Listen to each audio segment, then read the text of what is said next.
നമസ്കാരം. 18 അടവം കഴിഞ്ഞാൽ 19ാമത്തെ അടവ് എന്നൊന്നുണ്ട് കടത്തനാടൻ കളരിയിൽ. എതിരാളിയുടെ കണ്ണിൽ പൂഴി വാരിയിട്ട് തലയെടുക്കുന്ന പഴയ അടവാണോ ഇത്തവണ കടത്തനാടിൻ്റെ രാഷ്ട്രീയ ഭൂമികയിൽ ഉണ്ടാവുക?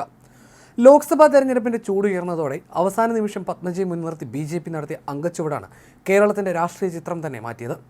AK ആന്റണിയുടെ മകൻ അനിൽ ആന്റണിക്ക് പിന്നാലെ K കരുണാകരൻ്റെ മകൾ പത്മജ വേണുഗോപാലും BJPയിലെത്തിയത് രണ്ട് മണ്ഡലങ്ങളുടെ രാഷ്ട്രീയ ജാതകവും മാറ്റി. ഇതോടെ ആദ്യം വടകരയിൽ മത്സരിക്കുമെന്ന് പ്രഖ്യാപിച്ചിരുന്ന സിറ്റിംഗ് MP പത്മജയുടെ സഹോദരനുമായ മുരളീധരൻ തൃശ്ശൂരിലേക്ക് മാറി. തൃശ്ശൂരിലെ സിറ്റിംഗ് MP TN പ്രതാപനാവട്ടെ മുരളിയെ സ്വാഗതം ചെയ്യുകയാണ് ചെയ്തത്. അതോടെ വടകരയിലേക്ക് പാലക്കാട് MLA കൂടിയായ യൂത്ത് കോൺഗ്രസ് നേതാവ് ഷാഫി പറമ്പിലാണ് മത്സരിക്കാനെത്തുന്നത്. ഇതോടെ അവിശ്വസനീയമായ രാഷ്ട്രീയ പൂഴിക്കടകൻ കൂടി ഈ രണ്ട് മണ്ഡലങ്ങളിലും ഉണ്ടാവാനിടയുണ്ടെന്നാണ് രാഷ്ട്രീയ നിരീക്ഷകർ പറയുന്നത്. ഒരു കാലത്ത് UDFന് ബാലികേറാമലയായിരുന്നു വടകര.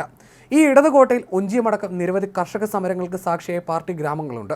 ഇന്ദിരാഗാന്ധിയുടെ മരണശേഷം കോൺഗ്രസിന് അനുകൂലമായി ആഞ്ഞടിച്ച സഹതാപ തരംഗത്തിലും ഇടതു സ്വഭാവം മായാതെ നിന്ന മണ്ഡലമായിരുന്നു വടകര. കോൺഗ്രസും ലീഗും BJPയും ഒന്നിച്ചിട്ടും വടകരയിൽ ഇടതു സ്ഥാനാർത്ഥി KP ഉണ്ണികൃഷ്ണൻ ജയിച്ചത് ഇന്നും രാഷ്ട്രീയ വിദ്യാർത്ഥികൾ പഠിക്കുന്നതാണ്. 1971 മുതൽ 1991 വരെ തുടർച്ചയായി ഇവിടെ നിന്ന് തെരഞ്ഞെടുക്കപ്പെട്ട നേതാവാണ് KP ഉണ്ണികൃഷ്ണൻ. കോൺഗ്രസ് നേതാവായിരുന്ന KP ഉണ്ണികൃഷ്ണൻ ആദ്യത്തെ 2 തവണ മാത്രമാണ് കോൺഗ്രസ് ടിക്കറ്റിൽ ലോക്സഭയിലെത്തിയത്. പിന്നീടുള്ള 4 തവണ LDF സ്ഥാനാർത്ഥിയായി മത്സരിച്ച് വിജയിച്ചാണ് ലോക്സഭയിലെത്തിയത്. 1991 പൊതു തെരഞ്ഞെടുപ്പിൽ വടകരയിൽ KP ഉണ്ണികൃഷ്ണനെ തോൽപ്പിക്കുക എന്നത് കോൺഗ്രസിന് അഭിമാന പ്രശ്നമായിരുന്നു. അങ്ങനെ BJPക്ക് കൂടി സ്വീകാര്യനായ സ്ഥാനാർത്ഥിയെ കോൺഗ്രസ് വടകരയിൽ മത്സരിപ്പിച്ചു. അഡ്വക്കേറ്റ് M രത്നസിംഗാണ് വടകര ലോക്സഭാ മണ്ഡലത്തിലെ കോൺഗ്രസ് സ്ഥാനാർത്ഥിയെ മത്സരിച്ചത്. BJP അദ്ദേഹത്തിന് പിന്തുണ നൽകി. ഇതാണ് കോലിബി സഖ്യമായി അറിയപ്പെടുന്നത്. എന്നാൽ അവസാന ഫലം വന്നപ്പോൾ KP ഉണ്ണികൃഷ്ണൻ തന്നെ ജയിച്ചു. പിന്നീട് ഉണ്ണികൃഷ്ണൻ കോൺഗ്രസിലേക്ക് പോയപ്പോൾ ഭരതനിലൂടെ CPM മണ്ഡലം നിലനിർത്തി. ഇവിടെയായിരുന്നു മുല്ലപ്പള്ളി തുടർച്ചയായി 2 തിരഞ്ഞെടുപ്പുകളിൽ മണ്ഡലം പിടിച്ചെടുത്തത്. 2009 ലോക്സഭാ തിരഞ്ഞെടുപ്പിൽ മുല്ലപ്പള്ളി രാമചന്ദ്രൻ അട്ടിമറി വിജയം നേടുകയും 2014 അത് ആവർത്തിക്കുകയും ചെയ്തു. ഇവിടേക്കായിരുന്നു 2019 K മുരളീധരൻ്റെ മാസ് എൻട്രി. മണ്ഡലം തിരിച്ചുപിടിക്കാൻ സാക്ഷാൽ P ജയരാജനെ CPM ഇറക്കിയപ്പോൾ അവസാന നിമിഷമായിരുന്നു മുരളീധരൻ്റെ വരവ്. പല പേരുകൾ വടകരയിൽ കേട്ടെങ്കിലും അന്ന് ജയരാജനോട് മത്സരിക്കാൻ കോൺഗ്രസിൽ നിന്ന് ആരും തയ്യാറായിരുന്നില്ല. ഇക്കാര്യം മുരളീധരൻ തന്നെ തുറന്നു പറഞ്ഞിട്ടുണ്ട്. ഏറ്റവും ഒടുവിലായിരുന്നു രക്ഷക പരിവേഷത്തിൽ മുരളീധരൻ്റെ വരവ്. TP ചന്ദ്രശേഖരൻ RMP രൂപീകരിച്ചതുമൂലം ഇടതു വോട്ടുകൾ വിഘടിച്ചു പോയതായിരുന്നു 2009 മുല്ലപ്പള്ളി രാമചന്ദ്രൻ്റെ വിജയത്തിന് നിർണായകമായത്. എന്നാൽ 2014 ആകുമ്പോഴേക്കും RMP അവർക്ക് പൂർണ്ണ പിന്തുണ നൽകിയിരുന്നു. TPയുടെ കൊലപാതകം പ്രധാന ചർച്ചയായി. അങ്ങനെ കാലങ്ങൾക്ക് ശേഷം ഇടതുകോട്ട കുലുങ്ങി. ഇതോടെയാണ് 2019 P ജയരാജനെ തന്നെ CPM മണ്ഡലത്തിലിറക്കിയത്.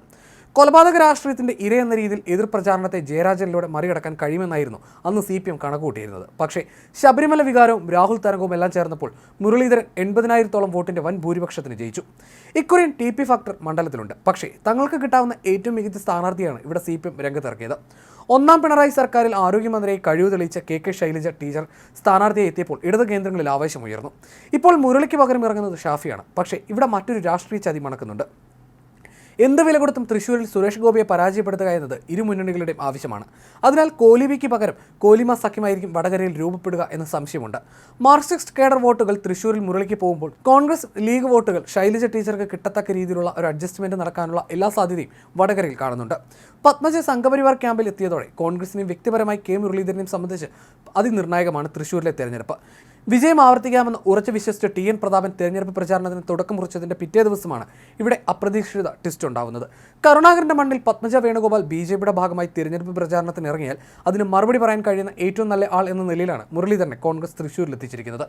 ഇതിനെല്ലാം പുറമെ സുരേഷ് ഗോപി ഫാക്ടറിനെയാണ് ഇരു മുന്നണികളും ശരിക്കും ഭയക്കുന്നത്. ഇത്തരം സ്ഥാനാർത്ഥി പ്രഖ്യാപനങ്ങൾക്ക് മുമ്പേ തിരഞ്ഞെടുപ്പ് പൂരത്തിന് കൊടിയേറിയ ഇടമായിരുന്നു തൃശ്ശൂർ. പ്രധാനമന്ത്രി നരേന്ദ്രമോദി തന്നെ 2 തവണ തൃശ്ശൂരിലെത്തി സുരേഷ് ഗോപിയുടെ സ്ഥാനാർത്ഥിത്വം അനൗദ്യോഗികമായി പ്രഖ്യാപിച്ചു. 2014 BJPയുടെ KP ശ്രീശൻ നേടിയ 1,02,681 എന്ന വോട്ടിൽ നിന്ന് 2019 ആകുമ്പോഴേക്കും 2,93,822 എന്ന വൻ കുതിപ്പിലേക്ക് നടത്തിയ സുരേഷ് ഗോപിയുടെ പ്രകടനവും അവർക്ക് ആത്മവിശ്വാസം നൽകിയിരുന്നു. മണ്ഡലത്തിൽ വലിയ സ്വീകാര്യതയാണ് സുരേഷ് ഗോപിക്ക് കിട്ടുന്നത്.